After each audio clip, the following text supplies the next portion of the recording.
Salut tout le monde, salut la compagnie, salut, et bon dimanche. Ouais, c'est la taf. Je vous fais cette vidéo ce matin, ou ce midi, ou fin de matinée, comme vous voulez. Ça vient de me prendre là en guidance, et je sais pas du tout comment je vais la titrer en fait, cette vidéo. Je sais pas si je vais l'appeler l'illusion de soi, l'illusionniste, le magicien, je sais pas. En tout cas, je vais vous parler de quelque chose qui m'interpelle depuis un bon moment. Je crois même que j'en avais déjà parlé, il me semble, je sais plus. Euh, Ça parle d'illusion en fait de ce qu'exercent les gens, ce que font les gens, enfin certaines personnes dans certaines catégories de métiers.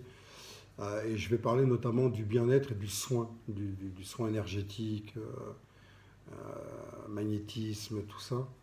Je ne parlerai pas de médiumnité, quoique si aussi. Quoique si aussi. Enfin, tout ça en fait, tout ce qui est partie holistique, voilà. Peut-être aussi ésotérisme si on veut. En tout cas, toute la branche en fait, holistique. Je vais vous parler de l'illusion en fait des personnes qui exercent, certaines personnes, qui exercent ce type de métier. Euh, je remarque depuis un bon moment que des personnes courent dans tous les sens après des consultants pour obtenir donc des consultants qui viennent donc en consultation chez ces personnes-là, chez certaines personnes, là, non. Ouais, c'est dimanche, hein. Pardonnez-moi. Euh, Certaines de ces personnes-là courent dans tous les sens, sur Insta, sur Facebook, dans tous les sens. Attention quand même dans mes propos, il ne s'agit absolument pas de jugement, il s'agit simplement d'un constat de choses expérimentées par moi-même, puisque ces personnes-là, au tout début, donc il y a 3 ans, j'en avais consulté certaines. Pas celles dont je vais parler là, mais elles font partie de ces personnes-là. Mais moi, je les ai consultées, mais en fait, pas vraiment. C'est-à-dire que la consultation, là, justement, elle n'a pas eu lieu. Et je vais vous dire pourquoi. C'est pour ça que par expérimentation, par expérience, euh, il ne s'agit pas de jugement, mais d'un constat et d'un vécu. Une expérimentation, une expérience. J'ai vu une vidéo sur, je ne sais pas si vous connaissez Issa Padovani, moi j'adore. C'était une femme avant, en fait, et elle s'est transformée en homme. Donc elle s'appelle Issa, et avant elle s'appelait Isabelle Padovani. Et donc il y a 2 ans, je crois qu'elle s'est transformée, et, elle s'appelle maintenant Issa Padovani. Mais j'adore Issa parce que elle a un- il a un développement de choses, de conscience et tout, c'est incroyable. Moi, j'adore, ça m'inspire beaucoup et je préfère ces personnes-là qui sont vraiment connectées et conscientes des deux côtés, c'est-à-dire en fait de l'ombre et de la lumière. Il n'y a pas de complaisance dans ce qu'il dit. Et, et c'est pareil pour moi. Donc elle parlait hier, j'ai regardé une vidéo, elle parlait elle parlait de confusion entre la conscience, je vous en parle là, je fais une parenthèse, mais ça a un rapport. Elle parlait de la confusion entre la conscience et le jugement. C'est-à-dire qu'en fait, il y a des gens qui confondent, et c'est vrai. C'est pour ça que je dis que ce n'est pas un jugement, c'est un constat. À chaque fois dans mes vidéos, je le dis ça. Je dis c'est pas un jugement, c'est un constat. Parce que très souvent, et je le sais, moi c'est pour ça que je le sais en fait à la base. Moi j'ai vu la vidéo de Issa hier. Et en fait, je le disais déjà en fait dans mes vidéos précédentes avec d'autres mots. C'est-à-dire que quand on parle de jugement, quand on croit que c'est un jugement, dans ce qu'on entend, en fait, il s'agit d'un constat. Par exemple, quand on va constater que la personne, elle est comme ça, comme ça, comme ça, ou dans ses comportements, c'est-à-dire qu'en fait, c'est pas elle qu'on on juge pas la personne, en fait, on constate les comportements et les attitudes d'une personne. Et ça, on parle de ça, mais elle parle de la confusion entre la conscience et le jugement. C'est-à-dire que, par exemple, dans votre tête, vous constatez qu'une personne, en fait, a un comportement qui est nocif pour vous et toxique pour vous et que ça ne vous convient pas. Quand vous allez lui exprimer ça, vous lui dire, voilà, tes comportements, ça ne me plaît pas, ce que tu fais là, ce que tu me dis, ça ne me convient pas, ça ne me plaît pas. Il y a des gens qui vont confondre entre le jugement et la conscience. Vous avez simplement, c'est ce que dit Issa, vous avez simplement pris conscience que les comportements de l'autre personne ne vous conviennent pas, c'est toxique pour vous et nocif. Donc là, vous constatez et vous vous dégagez. Donc vous allez lui exprimer ça. Mais elle, la personne à qui vous dites ça, elle peut très bien le prendre comme un jugement. Donc ce n'est pas le cas. Il y a une différence entre ce que la personne dit et ce que l'autre comprend. Et ça ne vous appartient pas. Voilà, ça c'était la parenthèse. Ce qui vous appartient, c'est ce que vous dites. Je l'ai dit dans la vidéo d'hier, c'est-à-dire qu'on est responsable de nos paroles, de ce qu'on le dit, mais on n'est pas responsable de comment l'autre l'entend et le reçoit. Et comment il y réagit. Et comment il le vit.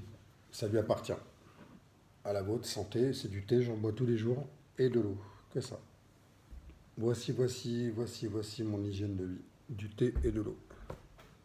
Un peu de jus de fruits parfois quand il m'arrive de sortir. Donc je ferme la parenthèse et je rouvre mon sujet. Mon sujet, c'est l'illusion, tout ça, de certaines personnes qui exercent dans l'holistique. J'ai pu remarquer et constater que beaucoup de ces personnes-là n'ont pas forcément le taux vibratoire correspondant en fait à ce qu'ils exercent. Je m'explique. Par exemple, en médiumnité, de mon côté, quand j'ai des consultants, mes consultations, très souvent, en général, les gens payent pour 1 heure, mais très souvent, je les préviens d'entrée. Je leur dis, voilà, il peut arriver que ça dépasse, mais voilà, c'est pour moi, il n'y a pas de problème. Si la consultation n'est pas terminée, je la termine. Si j'ai des messages autres à vous donner, je vous les donne. Si ça doit dépasser pour vous les donner, ou pour vous expliquer, ou pour vous guider, pour vous challenger, sans vous laisser comme ça dans la panade, je le fais. Donc parfois, ça peut dépasser. Des fois, je peux rester 1h30, 2 heures. Moi, j'ai plutôt tendance, en fait, à... Je connais mon niveau vibratoire. Très souvent, les gens, quand ils sont à côté de moi, en présence, ou même à travers une image, n'importe quoi, il y en a une, il n'y a pas très longtemps, elle me l'a dit, ça. Pourtant, c'est quelqu'un qui exerce aussi dans ce métier-là. Il n'y a pas longtemps, c'est une personne avec qui je devais faire une interview sur mon parcours, sur ce que j'ai vécu, etc. Et en fait, cette personne-là, on s'est appelé. Et à un moment donné, elle a ressenti en fait que ma puissance en fait n'était pas en phase avec la sienne. C'est-à-dire qu'elle, elle se sentait en bas. Moi, je l'ai bien senti par rapport à elle aussi.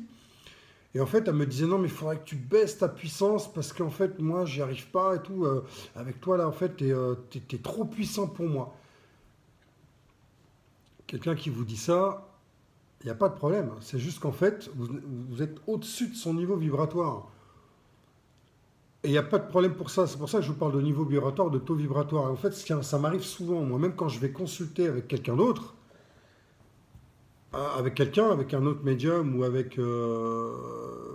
ça m'est arrivé il y a 3 ans. J'avais été à Cahors consulter. En fait, je devais consulter. C'était une femme avec qui on était devenus amis. Et en fait, cette femme-là, elle a essayé de se connecter à moi, de rentrer dans mon énergie. Et à un moment donné, son ego l'empêchait en fait de me dire que ça n'allait pas et qu'elle n'y arrivait pas.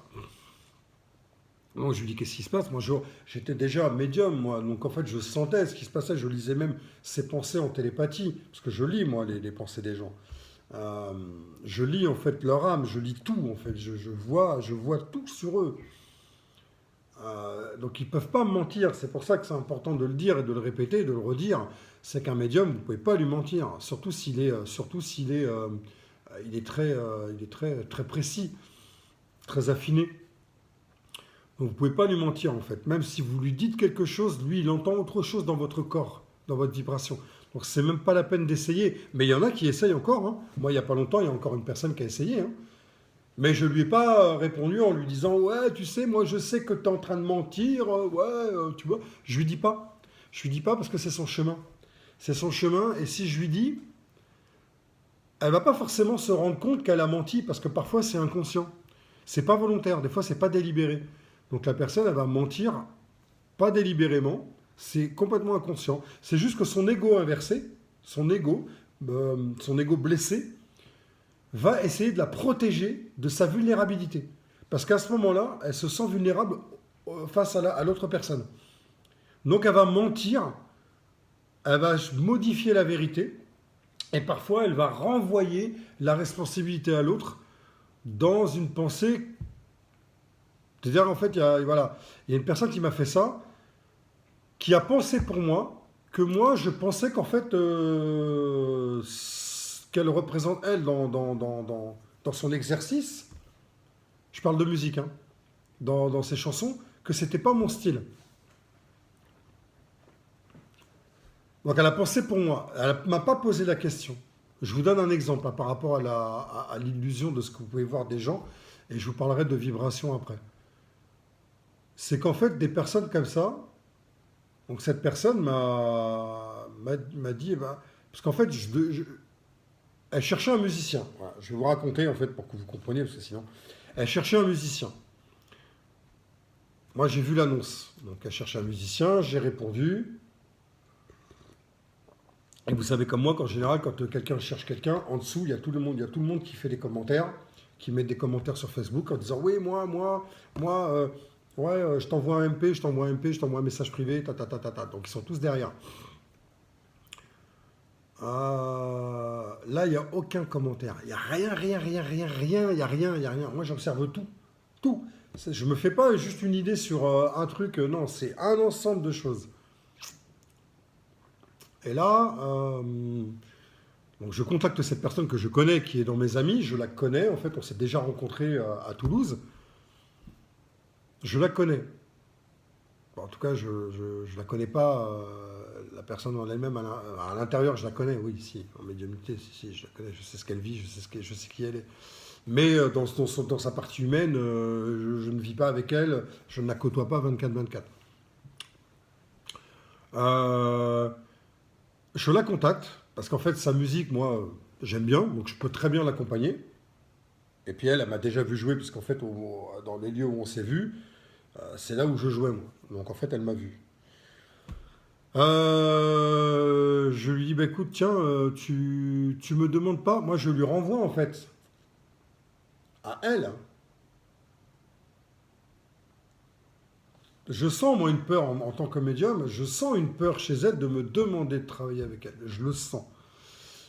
Mais, au lieu de penser pour elle, je lui pose la question.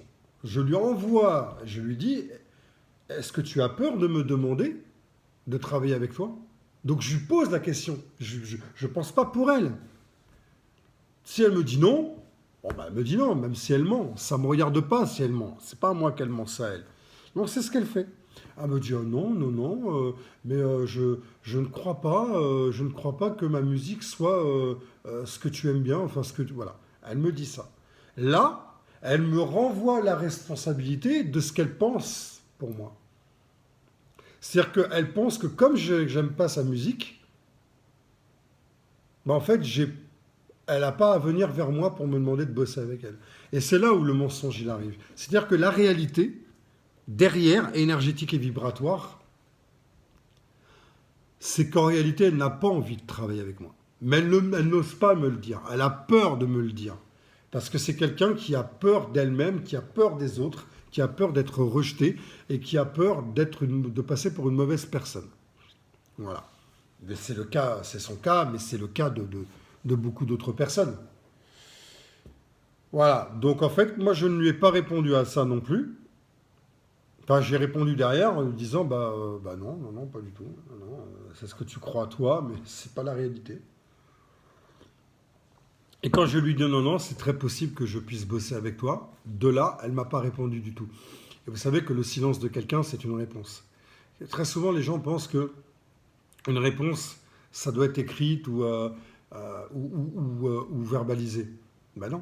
Quelqu'un qui vous laisse dans le silence, qui garde le silence, elle a parfaitement le droit de garder le silence. C'est vous, comment vous le recevez, ce que je vous ai dit au début. C'est comment vous recevez la compréhension de ce qu'elle dit la personne. Si vous le prenez mal, et vous n'acceptez pas que la personne, elle garde le silence, elle n'ose pas répondre, peu importe les raisons. Moi, je la connais, la raison. Pour elle, c'est qu'en fait, elle ne sait pas comment répondre. Et vous savez pourquoi elle ne sait pas comment répondre? Elle ne sait pas quoi répondre. Parce que sa réalité intérieure, c'est qu'elle ne veut pas travailler avec moi. Donc, en fait, elle n'ose pas me répondre Bah écoute, ouais, je comprends bien, ok, bah d'accord, ok, t'aimes bien ma musique, mais en fait, moi, j'ai pas envie de travailler avec toi. Euh, c'est- Vous voyez là, ce genre de réponse, pour quelqu'un qui a peur d'être rejeté, c'est pas bon. Elle va passer pour une mauvaise personne. Donc elle a envie de rester comme une bonne personne. Donc elle croit que moi, dans son silence, je vais oublier, je vais laisser. Alors oui, c'est le cas évidemment, parce que moi je m'accroche pas à tout ça. Je ne suis pas possédé par ce qu'elle me dit. Mais ce que je veux vous dire, c'est qu'elle, en fait, elle pense que... Alors je pense pas pour elle, moi, à ce moment-là, quand je dis ça, c'est une réalité. C'est une réalité énergétique et vibratoire, et une réalité psychologique et psychique. C'est-à-dire que dans les expériences, la personne qui fait ça, psychologiquement ça a été prouvé, c'est qu'une personne qui fait ça, c'est qu'elle n'ose pas donner une réponse de peur d'être rejetée. D'accord? C'est une question vibratoire énergétique aussi, mais c'est aussi une question psychique et psychologique. Non, et il y a des gens qui vont répondre très franco, hein, qui vont dire, ben écoute, ok, ben, je comprends que tu as telle expérience et tout, ok, il n'y a pas de problème, mais en fait, non, je préfère en fait avoir d'autres personnes. Alors si elle veut me donner les raisons, par exemple, bah, elle me les donne, par exemple, bah, je sais pas, moi, pour moi en tout cas, dans ce que j'ai ressenti moi, cette personne-là, pour moi, c'est plus dans la puissance. C'est ce que je vous expliquais par rapport à l'autre personne. C'est pas la première fois que ça m'arrive avec d'autres personnes encore. C'est que moi aujourd'hui, je peux pas travailler en fait avec tout le monde. C'est tout c'est pas un problème, mais c'est quelque chose de pour moi aujourd'hui normal. Et c'est pour ça qu'aujourd'hui c'est important de le dire. C'est qu'aujourd'hui je me sens pas rejeté par rapport à ça. Mais des gens qui sont pas conscients de qui ils sont, ils vont se sentir rejetés. Bon, je comprends pas, personne veut travailler avec moi, etc. Donc ils vont essayer de se changer eux pour pouvoir s'intégrer avec les autres. Moi j'ai fait ça en fait pendant quelques années, mais je vous ai déjà raconté, je crois. Donc en fait ça, vigilance, attention. Donc ça fait partie aussi de l'illusion, là, de ce que je voulais vous dire. Ce que je voulais vous dire, l'illusion de l'apparence des gens, tout ça. Donc sachez que quand quelqu'un garde le silence, c'est soit il ne veut pas vous répondre, parce qu'en fait, ce que vous dites ne nécessite pas de réponse, que ce, que a été envoyé, ce que la personne a envoyé est égotique, donc il n'y a pas de réponse à apporter. Par exemple, ça peut être une attaque, une colère projetée sur l'autre. Et des fois, il n'y a pas à répondre, il n'y a rien à répondre.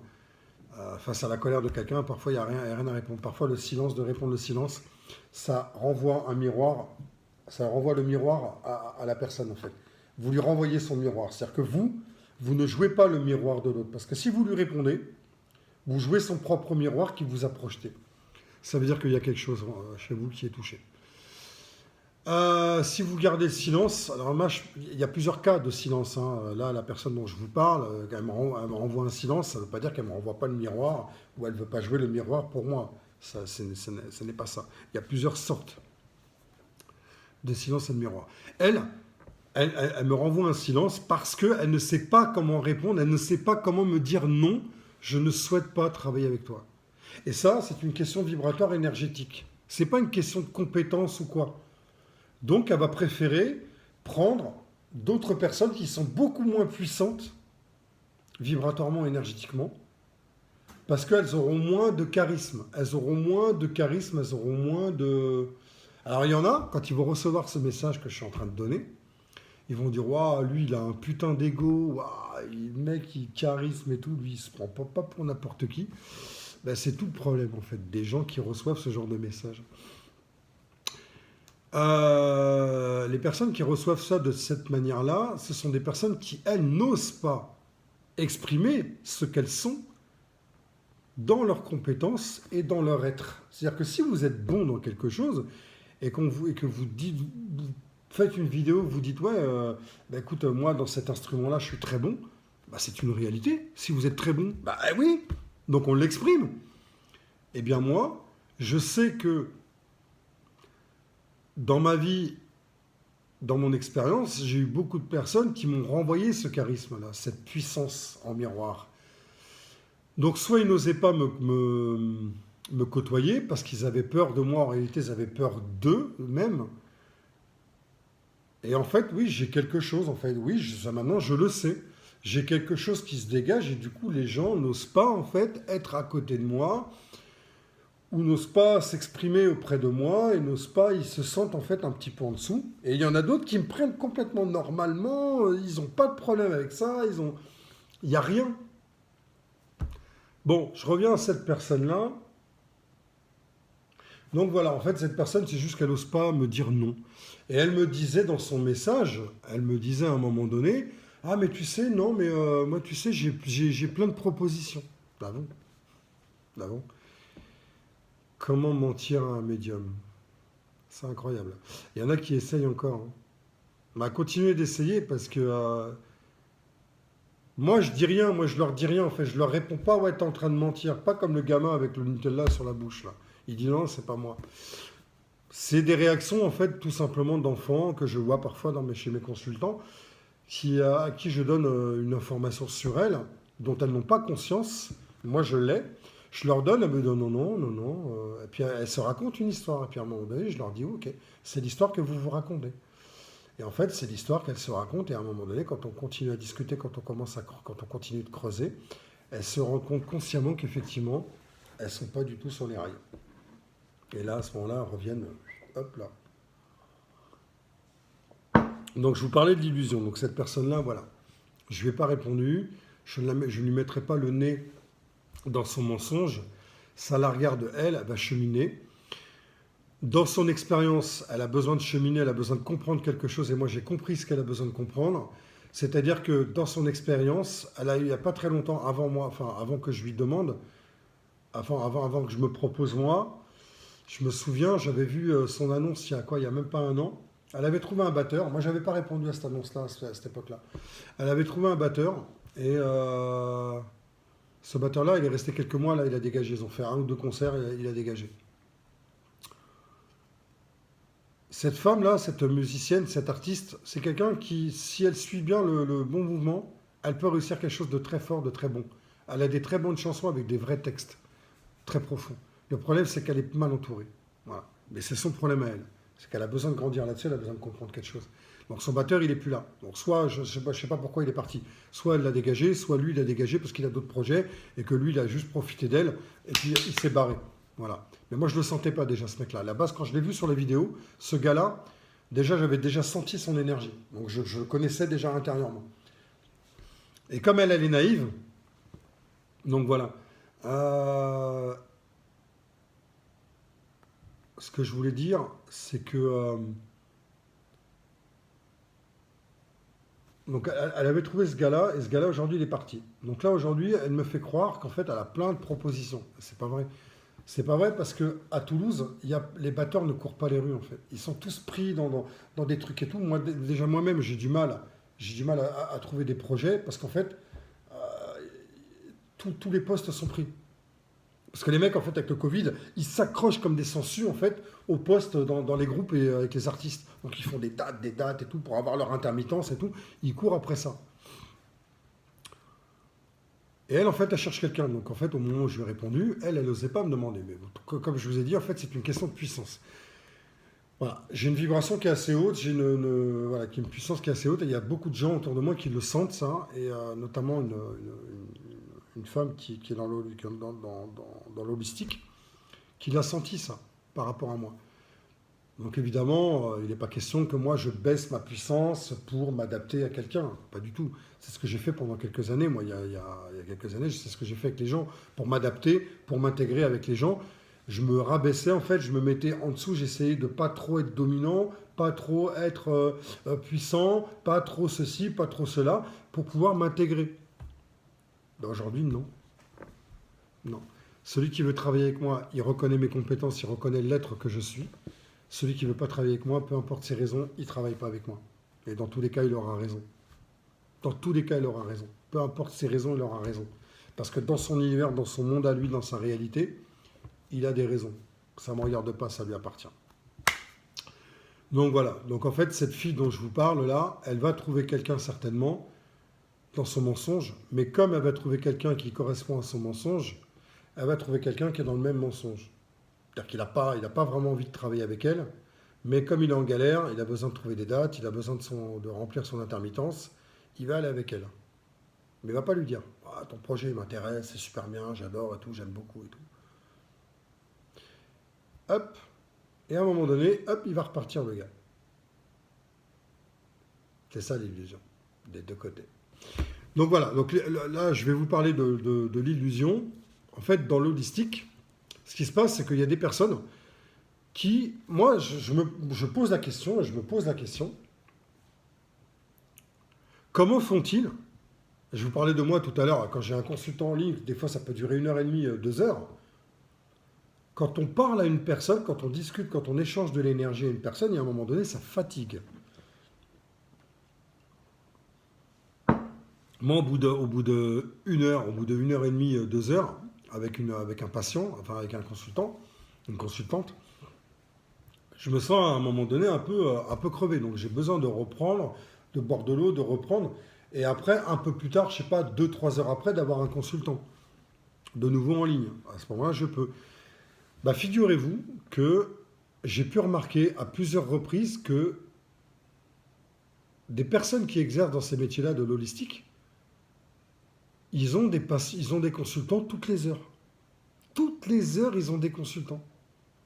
Ça défile. Alors vous le voyez hein, sur YouTube, hein, ils le disent eux-mêmes. Hein, oui, alors j'ai des consultants, mon planning il est plein. Des fois, quand vous regardez le planning de certains, bah, des fois en fait vous avez une place par exemple au mois de juin. Au mois de mai, c'est complet. Ils ont des personnes tous les jours. Je ne sais pas combien ils en ont par semaine. Ils en ont une toutes les heures. Imaginez-vous en fait dans la journée. Ils doivent en avoir peut-être 6, 7, 8 par jour. Moi, en fait, je me suis fixé pas plus de 2 ou 3 par jour. Pas plus. Pas plus. Pas plus de 10 personnes à peu près en moyenne par semaine. Parce que c'est énergique. C'est énergétique en fait. Ça demande beaucoup d'énergie. Et pourquoi je vous dis ça? Et c'est important pour votre propre sécurité énergétique, c'est que ces personnes-là, en réalité, elles sont là, au niveau vibratoire. Quand je prends mon pendule et que alors, je n'ai pas besoin de mon pendule pour mesurer le taux vibratoire, mais je peux le confirmer.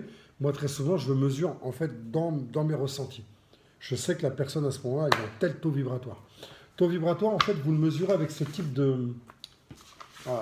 d'outil. Voilà, ça, vous voyez? Ça, c'est le support de Bovie. Donc là, vous avez le plan physique. Là, vous avez le plan énergétique. Là, vous avez le plan spirituel. Une personne lambda, avec une conscience humaine, on va dire normale, d'un être humain classique normal, elle est là. Sans maladie, en forme et tout, etc. Elle est là, sur le plan physique. Mais ça veut dire qu'en fait, de l'autre côté, est-ce que cette partie, elle est développée? Est-ce que cette partie, elle est développée ou non? En fait, on a besoin de développer les trois, d'être en équilibre sur les trois. Et c'est ce que je fais moi. Je fais du sport. Donc, je suis ici. Je travaille mon énergétique, donc ma vibration, mon taux vibratoire, ici. Donc, je l'entretiens. Je ne le fais pas forcément monter. Parce qu'en fait, d'essayer de le monter mentalement ou par des outils, ça ne sert à rien. C'est que quand c'est prévu qu'il monte encore, ne vous inquiétez pas, ça va monter. Il n'y a pas besoin de le manipuler. Ça va monter tout seul. Moi, je suis monté tout seul. C'est-à-dire par des événements. Il y a 3 ans, en fait, pendant 3 ans, par des événements, parce que ma mission de vie ou ma mission d'âme demande un taux vibratoire très très haut. Donc voilà, donc j'ai besoin de monter, mais je monte tout seul. Donc en fait, une personne qui est dans un état spirituel normal, classique, elle va être à peu près ici au minimum. Là. Et bien toutes les personnes que j'ai pu voir sur YouTube, et les thérapeutes, certains médiums, tout ce qui pullule en fait sur YouTube, ils sont ici. Ils sont entre 40 et 80. Ils sont pas plus loin là. Même pas, ils sont même pas plus loin. Ils sont là. Ils sont au minimum. Vous savez quoi? Un médium, en fait, alors là je suis ici, là je suis sur un autre, vous voyez, en fait cet autre-là, il va jusqu'à 4 millions. Mais par contre, le pendule, lui, va continuer à tourner. C'est-à-dire que 4 millions, c'est rien pour lui. Hein, quand il doit continuer à monter, quand il doit y avoir encore, quand il y a encore un taux vibratoire qui est plus haut, enfin quand il y a le taux vibratoire qui est plus haut encore, il va continuer le pendule, il va continuer à tourner. Ça veut dire qu'en fait c'est plus haut, plus haut, plus haut. À un moment donné, vous lui demandez. Vous lui demandez au pendule, vous lui dites, voilà, pendule, dis-moi, voilà, est-ce que c'est 6 millions? Il va dire non. Est-ce que c'est 8 millions? Non. Est-ce que c'est 10 millions? Est-ce que c'est 9 millions? Est-ce que... Voilà. Mon pendule, moi, il tourne. Il continue à tourner, en fait, il va jusqu'à je sais plus où, il dépasse les milliards, en fait. Donc voilà, donc c'est pour ça qu'en fait, les gens ressentent une puissance, en fait, chez moi, et c'est pas du tout de la vantardise ou un jugement même sur moi, c'est un constat, c'est une réalité. C'est-à-dire que toutes les personnes qui mesurent mon taux vibratoire, en fait, elles dépassent à chaque fois ça. Parce que c'est pas que moi qui le mesure. Il y a des gens, quand je consulte en fait des médiums une fois par an ou 2 fois par an pour voir des choses que moi je ne vois pas, par exemple, parce que je ne peux pas tout voir, je n'ai pas la prétention de tout voir en fait sur moi, sur moi. Sur les autres, oui, mais pas sur moi. Eh bien, il y a un moment donné où je vais aller consulter quelqu'un, et c'est comme un médecin qui prend l'attention de la personne. Et ben le médium ou l'énergéticien qui va me consulter moi, enfin que je vais consulter, il va prendre ma tension vibratoire. Donc il va prendre mon taux vibratoire. Et en général, les gars, en fait, ça tourne, ça tourne. Donc en fait, c'est pas que moi qui prends la même chose. C'est pour ça que les gens ressentent cette puissance. Et moi, je dirais pas que j'y peux rien. C'est qu'en fait, si j'y peux quelque chose, c'est-à-dire qu'en fait, je dois être à ce niveau-là parce que c'est ma mission d'âme qui me demande en fait cette énergie-là. Et pourtant, je me sens quand même à un moment donné, au bout d'une heure et demie, 2 heures, fatigué dans une consultation. Expliquez-moi comment une personne qui est en consultation avec un consultant, qui est praticien, expliquez-moi comment une personne qui est entre ici et ici peut avoir 3, 4, 5, ouais, allez, 6 ou 7 personnes, même voire 10 personnes par jour. Comment? C'est pas possible. C'est pas un médecin généraliste. Un médecin généraliste, il se fatigue pas. Il est là, il fait une consultation, il prend une tension, hop, il touche et tout. C'est pas très fatigant parce qu'il parle pas beaucoup. Mais dans l'exercice, dans mon exercice à moi, quand je suis en consultation avec quelqu'un, je vais donner des infos, la personne va parler, mais à un moment donné, moi, je vais beaucoup parler. Ça fatigue. Il y a besoin de repos, il y a besoin de reprise. C'est comme un joueur de foot qui va faire 90 minutes, il a gagné un match, on lui dit, bah, dans 2 heures, tu reprends. Tu refais un match. Ben, c'est pas possible. Les organismes, ils ont besoin de repos, ils ont besoin d'un temps de repos. Ben là, c'est pareil, au niveau énergétique, on a besoin de se recharger. Donc en fait, c'est ça dont je voulais vous parler, l'illusion.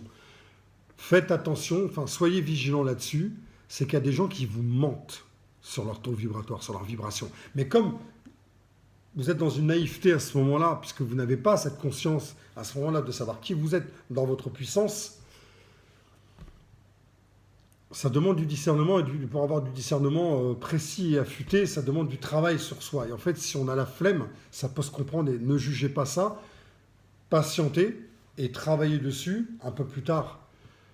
Mais c'est important, parce qu'énergétiquement, cette personne-là peut vous bouffer. Alors, c'est pour ça que ces personnes, en fait, elles moulinent, elles vous ramènent les retours des gens. Vous avez remarqué ça, regardez bien, elles vous ramènent les retours. Elles vous placardent les retours sur Facebook, sur Insta, sur YouTube, elles vous le disent et tout. C'est des vrais retours peut-être, mais en fait c'est temporaire. C'est-à-dire que la personne qui a eu ce retour-là, c'est parce qu'on lui a donné une énergie qui n'est pas la sienne. Donc ça veut dire que l'autre personne, le consultant, il a reçu une énergie qui n'est pas la sienne. Mais lui, son travail, ça va être de maintenir par lui-même son énergie. C'est comme si on mettait de l'essence, on était en panne d'essence, on met de l'essence dans le réservoir, mais c'est vous qui allez appuyer sur la pédale pour avancer. La voiture, elle ne va pas rouler toute seule. Bah là, c'est pareil. Si moi, je vous mets de l'énergie dans votre réservoir, c'est à vous. Ça va être à vous, en fait, dans votre travail énergétique, de maintenir ce niveau énergétique, ce niveau d'essence, et de le grimper, de travailler sur vous, et d'avoir votre propre autonomie en énergie. Et plus avoir besoin de l'énergie de l'autre. Moi, j'ai plus besoin de l'énergie de l'autre. Quand je consulte chaque année, c'est comme si je faisais un bilan de santé, en fait, chez un médecin. Tous les ans, je vais voir, en fait, si j'ai pas un risque, quelque chose, humainement. Bah là, c'est pareil. Je vais voir, en fait, si moi, j'ai bien été nettoyé, que j'ai bien vu des choses sur moi, que j'ai bien... Parce que moi, je regarde, je ressens. Donc, je ressens s'il y a quelque chose qui ne va pas, je le ressens. Je vais le ressentir tout de suite. J'ai cette autonomie et cette indépendance énergétique et vibratoire pour ressentir automatiquement ce qui va et ce qui ne va pas. Je suis comme en fait, ma conscience, c'est le tableau de bord de ma voiture. Voilà. Ma voiture, dans mon tableau de bord, elle me dit ce qui ne va pas dans les organismes de ma voiture. Donc moi, c'est pareil, ma conscience, elle me le dit. Ma conscience émotionnelle. Hop, ma conscience physique, elle me le dit. Donc je vais faire un entretien en fait tous les ans. Voilà, c'est un entretien tous les ans. Je le fais une fois par an. Donc tout ça pour vous dire, attention à l'illusion des gens que vous allez voir, même des médecins. Ressentez en fait ce que peut ressentir le médecin, en fait. Parce que c'est pas parce qu'il est médecin qu'il va bien. Peut-être qu'en fait il est en train de consulter, il est dans son boulot, mais peut-être qu'en fait il vient de divorcer avec sa femme, ça va pas du tout, il est complètement en dépression, il va pas du tout, mais il va à son travail parce qu'il se sent bien, il croit qu'il se sent bien. Donc ça c'est l'illusion de l'ego. Il croit qu'il se sent bien. Et vous aimeriez en fait qu'un chirurgien, vous discutez avec lui, vous allez vous faire opérer, et vous discutez avec le chirurgien avant, et il vous dit, ah bah tu sais, moi ça fait 24 heures que je fais la fête là. Et le gars il n'a pas dormi, et il va vous opérer, et l'opération va durer 2 heures. À mon avis, si vous restez, vous dites, oh non c'est bon, mais les médecins ils connaissent son boulot, c'est-à-dire qu'en fait, votre discernement il est tronqué. Il est tronqué, et là vous êtes dans un ego inversé. Donc votre ego inversé vous dit que en fait tout va bien, il est en train de vous mentir, il est en train de vous illusionner, il est en train de vous manipuler votre ego. Et c'est ce qu'on appelle un ego inversé, c'est-à-dire que votre discours intérieur vous dit non mais tout va bien, t'inquiète et tout ça. C'est un médecin, il sait ce qu'il fait quand même. S'il fait la fête 24 heures et qu'il est là, c'est qu'il sait ce qu'il fait. Pas du tout, au contraire, il est dangereux. Il est beaucoup trop dangereux, ça se trouve il est même camé, ça se trouve il prend de la drogue ou quoi, on n'en sait rien. Vous voyez. Donc moi j'ai pas confiance en ça. C'est pas que j'ai pas confiance en moi, c'est que j'ai pas envie de mourir moi. Voilà. Donc en fait, je ne vais pas remettre ma mort entre les mains de quelqu'un. Il n'y a que là-haut, en fait, que ça va décider quand est-ce que je dois y aller. Donc tout ça pour vous dire que restez vigilants là-dessus. L'illusion des gens. Et ça correspond à ce que je vous avais mis dans une vidéo précédemment. Quand je parlais de... ne vous fiez pas aux apparences des gens. Bah là, c'est pareil, vibratoirement, c'est pareil. Une personne qui a 10 consultants, posez des questions, n'hésitez pas à poser des questions à ce praticien. Demandez-lui combien de consultants il a par jour. Ne vous fiez pas simplement à ce que la personne est en train de marquer sur Facebook ou comment dire, ou le nombre de vues sur les vidéos YouTube, ou le nombre d'abonnés, tout ça, ça ne veut rien dire du tout. D'ailleurs, essayez de regarder sur Facebook, vous allez voir la différence entre le nombre d'abonnés que la personne a sur YouTube et ce qu'elle a sur Facebook. Il n'y a rien sur Facebook et en fait, elle a tout sur YouTube. Donc posez-vous la question aussi là-dessus. Mais n'hésitez pas à leur poser des questions. Combien de consultants vous avez par jour? Les retours, on s'en fout parce que les retours, en fait, c'est de l'illusion. Quelqu'un, il peut se sentir bien pendant 5 jours. Il va vous faire un retour. Oh, je me sens super bien, merci Fred et tout. Putain, tu m'as vachement aidé. Et puis dans un mois, en fait, elle est complètement au fond du trou. Et elle vous appelle. Bah, elle appelle le praticien pour dire ouais, ça va pas et tout, machin, je suis retombé et tout. Ce praticien-là, il va pas mettre ce retour-là sur YouTube ou sur Facebook. Il va pas dire tiens, la personne, elle m'a rappelé, elle va pas bien. Et, du coup, ça a marché pendant un mois, mais du coup, maintenant, ça marche plus. Elle va pas vous dire ça. Elle va pas vous faire le retour. Pensez-y. N'hésitez pas à poser des questions à la personne, au praticien. Demandez-lui combien de personnes elle a par jour, par semaine. Demandez-lui comment elle a réussi, à quel endroit elle a réussi, comment ça se passe. Posez-lui des questions en entonnoir, comme ça. Des questions par-dessus les réponses et tout, en entonnoir. Et vous allez voir qu'à un moment donné, plus vous allez arriver au bout de l'entonnoir, plus elle va être coincée. Et si elle se sent coincée, qu'elle n'est pas dans la réalité, qu'elle n'est pas authentique et sincère et vraie, vous allez voir qu'à un moment donné, son ego va la protéger et donc elle va se mettre en colère. Voilà, elle va se mettre en colère, voilà, on va vous dire tranquillement, eh bien, écoute, non, là, là, je vais pas avoir le temps de rester avec toi, je te laisse, on se rappelle, tout machin. Elle va essayer de bloquer, parce qu'elle est bloquée. Et moi, ça, il m'est arrivé de le faire. Il m'est arrivé de le faire. Et c'est pour ça que je vous en parle, parce qu'en fait, c'est une expérience, j'ai expérimenté tout ça. Et c'est très drôle, mais vous ressortez l'ego de la personne, en fait. Vous ressortez l'ego. Et là, en fait, c'est comme ça que en fait, les gens me voient très souvent. Moi, je sors les squelettes des placards. Voilà. C'est-à-dire que ce que vous me dites, je l'entends, mais je l'écoute pas en fait. J'écoute l'intérieur de la personne. Après, je vais lui dire en fait sa contradiction ou pas. Il y a des fois, je ne donne pas la contradiction à la personne. En consultation, oui, parce qu'elle a besoin de savoir la vérité. Euh, mais parfois, non. Parfois, non. Parfois, je la laisse dans son mensonge. Et en continuant la discussion, elle s'aperçoit que avant, juste avant, elle a menti. Et là, à ce moment-là, elle revient sur la vérité. Donc, je les laisse. Mais il y a des gens, des fois, comme ça, dans le quotidien, en fait, je les laisse se mentir à eux-mêmes, en fait. Je ne réponds pas à ce miroir. Je l'entends, mais je ne l'écoute pas. Donc, voilà ce que je voulais vous dire. Prenez soin de vous et je vous dis à bientôt.